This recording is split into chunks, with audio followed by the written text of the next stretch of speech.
Hello, I'm going to be presenting on my paper, When the State Assumes the Humanitarian's Role, Russia's Humanitarian Corridors. Now, I begin my paper by giving a very brief context about the conflict in Syria, uh, emphasizing that one of the reasons why the conflict is so complicated is the fact that there's so many actors on the ground right now.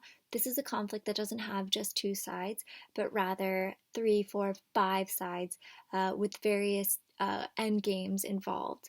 And the issue is actually that a ceasefire and restored peace appears to be each party's goal, but the ways in which that peace is envisioned differs from party to party. So this makes it a very difficult role that the humanitarian organizations are going to assume because they're forced to negotiate with all different parties, but also trying to keep different parties happy while negotiating with other ones.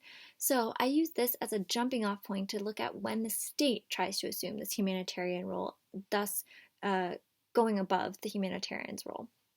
Now, a good example of this is Russia's call for humanitarian corridors in early 2018.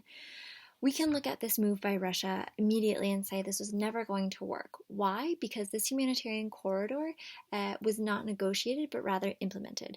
For humanitarian corridors to succeed, they must be respected by all parties, from Assad's forces to the Free Syrian Army, to jihadist groups, to foreign factions supporting any other side.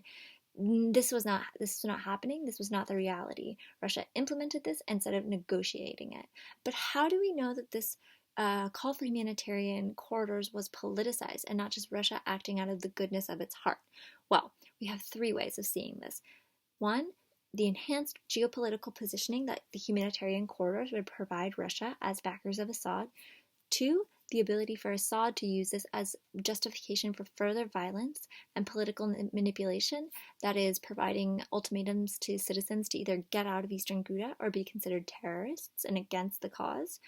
And three, the international response. The U.S. had a particularly upset response to the humanitarian corridors, calling them a joke because they saw right through Russia's desire to politicize things. But why would the US say that? Well, because they're also a political entity. So the question becomes whether or not humanitarian corridors can be effectively implemented, and if so, by whom. Now, the logical and theoretical answer to this is yes, they can be, and they can be implemented effectively if all the factors that were ignored by Putin are observed. The people to do it would be the humanitarian actors. However, this is really not viable in the Syrian crisis because they would need to negotiate with all sides for access, and this is almost impossible.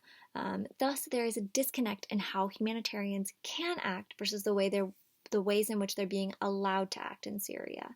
Another thing is the reality is that states are making humanitarian action more and more part of their own agenda, especially in their own defense strategies.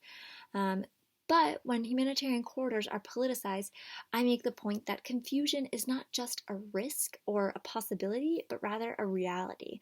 When Russia implements humanitarian corridors, is it Russia that assumes responsibility if a humanitarian convoy is attacked or a mass civilian exit shelled? Or is it going to be the people? Or is it going to be the humanitarian organization? There is a really hard time, and it becomes confusing trying to apply responsibility or even accountability.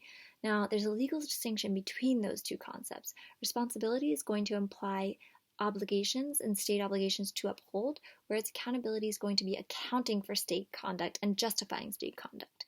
Both of these concepts, however, are equally as difficult to apply in the Syrian conflict. If Russia were to commit a wrongful act, then yes, they could be assuming state responsibility. However, given the large amount of actors on the ground, it's very hard to pinpoint any given act to a specific group, making state responsibility especially difficult to apply. Same thing goes for accountability. Because of the lack of transparency on the ground, it's very hard to tell who's doing what, which means we can't say, Russia, you are accountable for XYZ. Humanitarian organizations actually suffer the same kind of gap in accountability, and thus the politicization of humanitarian issues creates gap in legal responsibility and accountability, allowing for humanitarian tools wielded by political entities to fall outside of the law.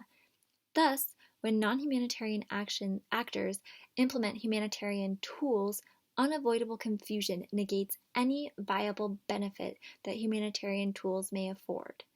Moving forward, I suggest that the focus needs to shift from being whether or not politicization of humanitarian issues is detrimental to how this politicization can be effective and productive in trying to bring the conflict to an end in Syria.